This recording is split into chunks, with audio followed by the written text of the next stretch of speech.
What's going on, guys? So today I have a YABO. I have an Amazon YABO. So I just got this package a few minutes ago, and it was from Amazon. And it came with a nice little gift note because I opened the box. I'm like, I didn't order this stuff. So it says a gift for you, YABO. I hope you enjoy it, and thank you for all you do. Your videos help me so much with knives, lighters, etc. Thank you, from Brandon Whiting. So thank you, Brandon. I mean, I really appreciate it. He sent 3 different things from Amazon. And I just opened the Sharpener here. All right, this is from Worksharp. It's actually really interesting. I forget the actual model. I probably should have saved the packaging, but I was kind of excited to see what I was offering. And there's a lot going on here, which I'm gonna go over in a second.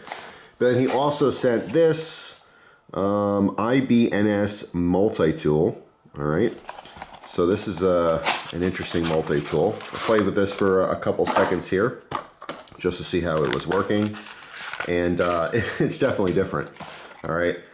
So what's kind of cool about this, the second I opened it, I'm like, all right, I don't know why like Leatherman or Victorinox hasn't made one of these yet. Maybe they have, I just never saw it, but I don't think they have. But anyway, so we have a multi-tool, but instead of the main tool being pliers, it's a pair of scissors. All right, there's a little safety on it, so you take the safety off, right, or the lock, whatever that happens to be, and you have giant scissors, all right? And then, you know, beyond that, of course, we have the other tools that are in here. They all have a lock on the back. So actually, I was tugging on it, I'm like, why isn't it coming out? You have to actually depress the lock in order to remove the tools, you know, that are inside the handles. So there's tools on both sides. Just really interesting. I love the idea that you have a multiplier tool. I want to say multiplier, but it's not. It's not a multiplier. There's no pliers in this. The main tool are scissors. And it's fascinating because I use scissors probably more than I use pliers. I have plenty of different things I've used pliers before, you know, but I just find that sometimes I'll just take out the scissors, you know what I mean? So it's just a cool concept. I love it. And then there are locks on both sides, all right? So it kind of locks open. So yeah, IBNS, totally new to me, never seen this before, has kind of a rock pattern on it. Just kind of cool. I really like it. It's interesting. It comes in a nice little pouch as well. So yeah, there was that. Then there was also these 2 flashlights. Now when you go on Amazon, there's a lot of like extra affordable flashlights. This is a 2-pack. I don't know what this costs. Obviously it was a gift. But these are usually relatively affordable. All right, so this exact model, it does not look like it has a brand on here, but it says STD-USB-001. All right, so if you want the STD flashlights, you can look it up and see. So there's 2 of them here. You have the charging cables for them. All right, these are pretty straightforward. And again, there's lights like this sold under so many different brand names. They're really straightforward. This one has the you know, what is it, parabolic lens. All right, so you turn on. I do like the very bright LED to show you the power there. All right, now when the head is totally down, because these are adjustable, okay, you can focus the beam. When the head is totally down, these are actually great lights. All right, they're totally area lights. It is evenly distributing the light throughout one big beam. Obviously, the farther away you go, you know, the less light you get, but the wider the spill. This is what this is. It's all spill.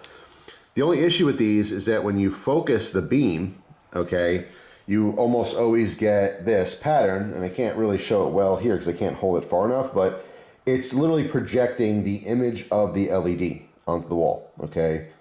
So if I was, my arm's probably, I don't know, 3 feet over the table there, but if you get to like 4 or 5 feet, actually just on my wall there, I'm looking at probably 4 feet, 5 feet, and it's literally like a bright picture of what the LED looks like.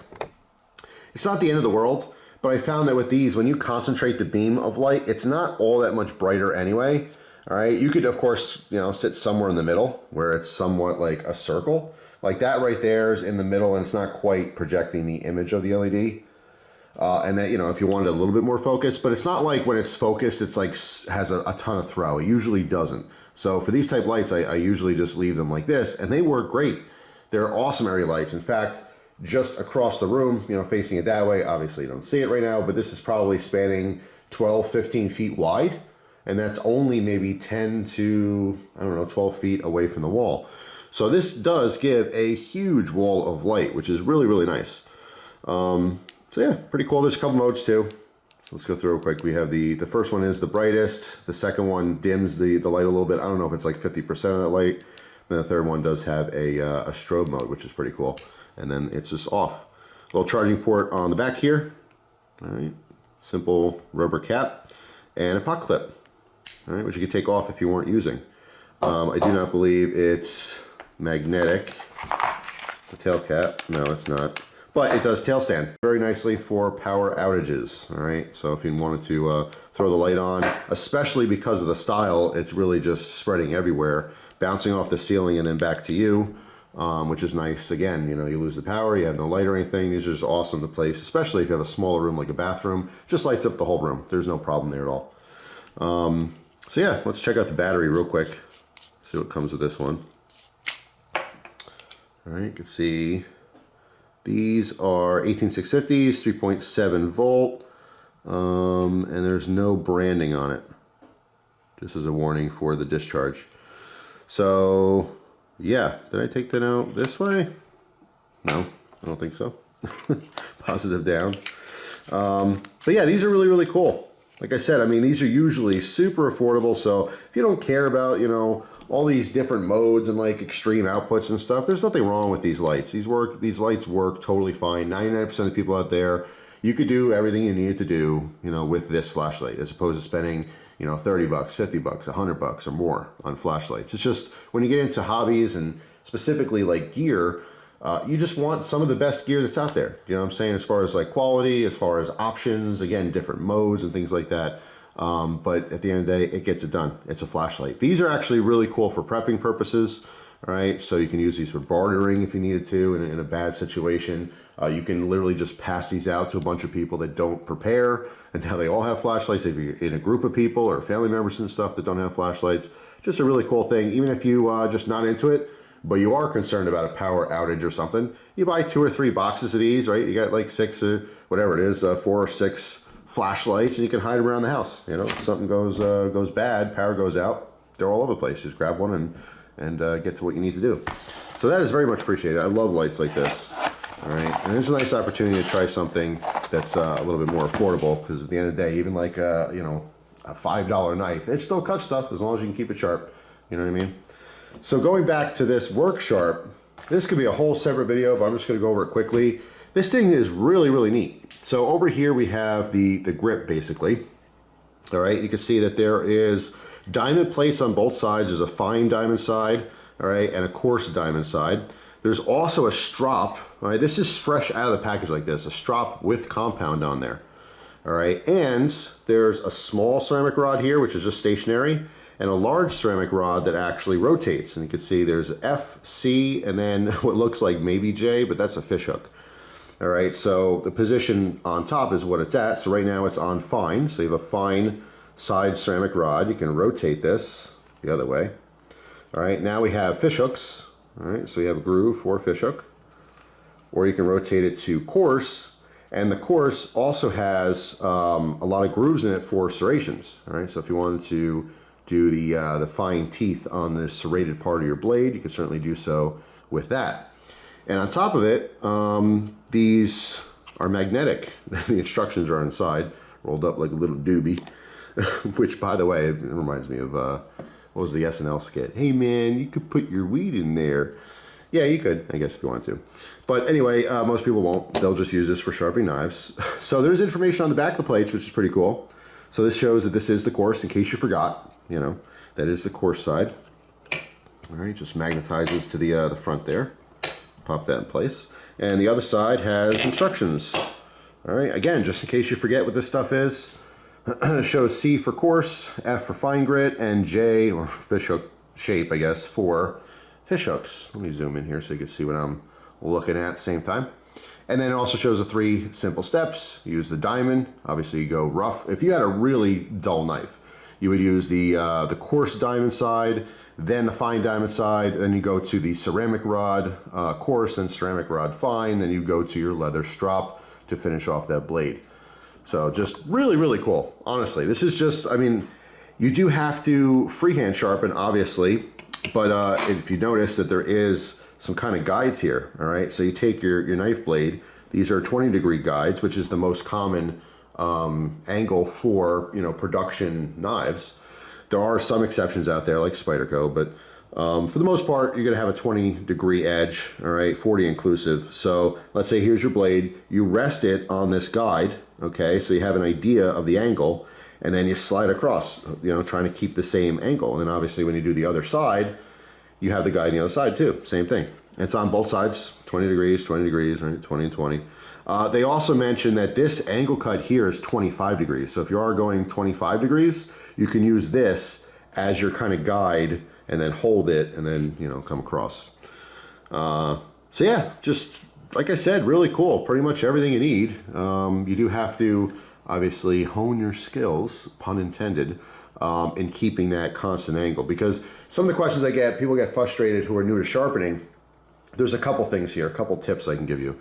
The first one is patience. People think, or some people think anyway, you go zip, zip, zip, zip, zip, zip, and it should be sharp. No, it just depends on so many different things. A lot of times it depends on the steel. If you have a very hard steel, you could spend 20 minutes, a half an hour hand sharpening a knife. You know what I'm saying? I've spent hours trying to fine tune an edge.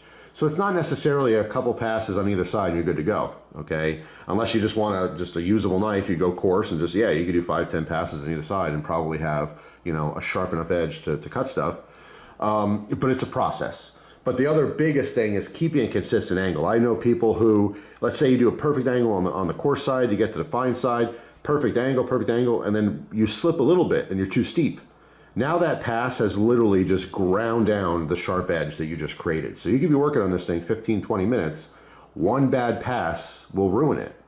So there's no rush. You know, that's the biggest thing, is just take your time when you're sharpening and just focus on what you're doing. You know what I'm saying? You could do this, you know, TV in the background and listen to music, whatever. So it's not like mundane or boring.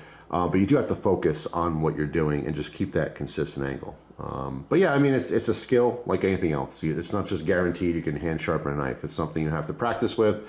And again, so many factors, so many different knives with so many different blade steels and different kinds of grinds and stuff. So some are obviously harder to sharpen than others. But it's a good skill to know, you know. So if you do get into knives and you use them quite often, it doesn't matter if they're cheap or not cheap. You know, if you're interested in it, it's worth knowing. You spend a couple hours learning it properly. There's, I'm sure, tons and tons of YouTube videos on it. I've sporadically done videos on how to sharpen, you know, different things here and there. I really should do I should do a series of videos, you know, maybe in the future I'll do that, where, okay, you know, part number 1, here's the basics. Part number 2, here's for advanced things. Part number 3, here's for this specific type of, like a recurve or hawkbill blade or something. It's just, I mean, to me, it's kind of boring to teach that kind of stuff, but it is important, you know. But I also just always figured there's so many other people doing it as well. You can find the information easily. But anyway, just want to give a huge thank you to Brandon again. This was a really just nice surprise. I was totally not expecting this. Oh, I forgot to put my little doobie back. Actually, we'll look at this real quick. Yeah, it's just because it's stored inside there. Very tightly rolled scroll. See what the ancient samurais have to say to us about sharpening here. So quick start guide, again, just goes over some of the stuff about stropping, serrated edges and bottom there and so forth. Interesting. Actually, it's showing the, let's see, choose the appropriate size ceramic rod for your serrations, matching the bevel angle of the serrations. Use the short push and pull strokes for each serration. Use 3 to 5 strokes per serration. Fascinating. And actually, I'm looking at that bottom picture there. I'm just curious why they're using the smaller one there, the smaller rod that's on top.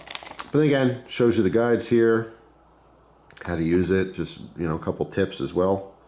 So pretty cool. Let's roll this scroll back up. All right, try to get this tight so it could fit back in the little system here. And you know what else? You know, the inside of the cavity, you can put in more stropping paste as well. So as you're using that strop, you might want to hit it up, you know, with some more compound again. That would be a good thing to use the actual cavity for. But the instructions just always floating around the inside is a good thing in case you need a quick reference. And I put this, how did that happen? Did I miss something? The one side actually gives you access to the cavity. This is a solid back. How did this one come off? Unless I popped the other one. I don't know what happened there, but anyway. Little magic trick, I suppose. All right, so that is that with the sharpener. Line that up, and we are good to go. So yeah, really cool, interesting multi-tool, couple cool flashlights, and extremely awesome little kit here from Worksharp. I do like Worksharp overall. You know, when I was younger, I used a lot of Smith's brand stuff, sharpeners, and they're totally fine too. You know, the Lansky obviously is a major company, it's been around like forever. I think a lot of us, especially if you're older, use those Lansky, you know, guide rodded kits. They come in a nice little box, and you got each of your, you know, different stones and stuff, and the guide rod, and that was super common for a long time. And then for years, once the Spyderco Sharpmaker came out, everyone loved the Sharpmaker. But I have to say, like, Worksharp as a whole, they make a lot of interesting products. And I did finally get my hands on a one of their you know, motorized sharpening wheels. All right, and it's really useful. I'll probably do a video on it in the future, especially for reprofiling. It makes a very quick job of reprofiling broken tips on knives. I might actually take a cheap knife and break the tip off so I can show you that to give you a demo. But you know, just a quick sharpening job. I've actually been using it for people's kitchen cutlery. You know, occasionally people who I know, hey man, my, you know, kitchen knives are dull. You know, I'm not a sharpening service, but I don't mind helping out some family and friends. So it's really not that big of a deal. Once in a while, I'll sharpen up all my parents' knives. You know, I go through the rounds of sharpening my own knives for my kitchen. But you know, if you don't necessarily have like really high-end kitchen cutlery, you can use a machine for that. Just a zip, and it's sharp, ready to go. You know, strop it up both sides, knock off the burrs, and it's it. You'd have a really sharp knife quickly. You don't have to worry so much about, oh my God, you know, I have a $500 knife here, and what if I like do the wrong angle and scratch up the blade and screw everything up? Again, for cheaper or more affordable stuff, it's just zip through. You could literally go from a dull knife to an extremely sharp knife in a matter of 15 seconds, like seriously. So having actual, you know, belt sharpeners, driven sharpening systems are really cool. I want the Ken Onion version of it. I have the cheaper, smaller one, but not the one with like the big handle, which I think is the Ken Onion model. But yeah, just really cool. And then some of those have a bunch of different belts. I literally have two belts. I have one that's a backup, and I'm using the same exact belt, which is only like yay big. It's like in a triangle, right? I don't know, like a 3-4 inch belt, something like that. And I've used that for probably, I don't know, 30 or 40 knives, and it's still fine. It's still grinding great, you know, just doing a quick sharpening job. So yeah, you'll see a video on that in the future. Because obviously, if you're into knives, you probably have some interest in sharpening at some point, right? Once your knives go dull, okay, what do I do now? I got to sharpen it, right? And, you know, some people have no problem sending them back to the factory and waiting and getting a factory edge on it and stuff. But other people they just want to be able to do it themselves. And I totally get that. So anyway, that's about it. Let me know down in the comment section, do you sharpen your own knives? And if you do, how do you do it? That's a very common question. Jeff, how do you sharpen your knives? I have so many different kits, so many different ways that I sharpen. If it's a really cool, expensive knife, I'll break out my stones, and I got Japanese whetstones and stuff, and I'll do a hand sharpening job. But that's like a hobby. Taking that stuff out and really doing that is a hobby. It's something like to enjoy. Overall, like in that particular case, I like sharpening, but like, sharpening's not that fun to me, to be honest. It's a chore. It's like, it's not fun to check the air pressure in my tires in my car. It's just something that's necessary. You know what I mean? So especially if I like, you know, put a knife aside and put another knife aside, and all of a sudden I got, you know, 10 knives I have to sharpen. It's kind of a pain in the butt, to be honest. But I have so many different systems for so many different purposes. I love the Edge Pro Apex. I think it's one of the best. It's also more expensive. But as far as like a guided rod system, that is awesome. You know, I don't think I currently still have a Sharpmaker, but I did like the Sharpmaker just for touch-ups, you know, if it's something that's not dull yet, but, you know, you just want to put a quick edge on it. That was cool. Also, not to drag this out about sharpening, but one of the biggest things that I recommend to people is Lansky has a crock stick set, which I have. I don't know, a little lazy, I guess. I can go grab it, but I'm not going to. You can trust me on this or Google it. But it looks like a wood box, and you turn the end, and there's two rods that come out. Actually, there's a set of 4, depending on which model you get. One has ceramic rods, and then they also have steel rods or diamond rods. But basically, there's angle cuts inside the wood on top, the block. So you take the rods out, which store inside the block, and then you put them in the block, and they crisscross like this, and they stick up, right? And so that is your guided system. So as long as you keep your blade straight you know, and you come down to sharpen one side, then the other side of the B, you know what I mean? And you're just good to go. That's like $20 to $25. I think it's just the easiest, most straightforward way to just get a quick edge on something. But it still demands that you keep that knife totally straight. So it's like, oh, it's no big deal, I'll keep it straight. But if you get like kind of, I don't know, lazy with it, or you're in a rush or something, what happens is you go fast and then you think you're straight, but you're not. You're off the tiniest bit, or off the tiniest bit that way. And now you've just, again, ruined that edge that you're trying to create. So it's all about patience and stuff, but you don't have to spend a ton of money. In fact, I looked this one up. I want to say this was like 35 bucks, like direct from their website. Maybe it's even cheaper somewhere else. So you don't have to spend a ton of money to actually get a decent sharpening system to maintain your blades, you know. But something like this that you're doing by hand, and there's no guides really. I mean, this is kind of a reference, I would say. These 20-degree things, you rest, but it's not a guide. So there's no guarantee that your hand's going to stay straight and you're not going to accidentally move around while you're actually sharpening. But yeah, it's like I said, it's a skill worth having. Especially, obviously, if you're watching these videos, you're probably into knives. So anyway, that's all. This is pretty long-winded. A lot of focus on sharpening stuff, but I know a lot of people are interested in it, and hopefully some of that information helped you out. And that's all. Hopefully you guys enjoy the video. Thank you so much for watching. I really do appreciate it, and I hope you have a great day. I'll see you guys tomorrow with a brand new video. Take care.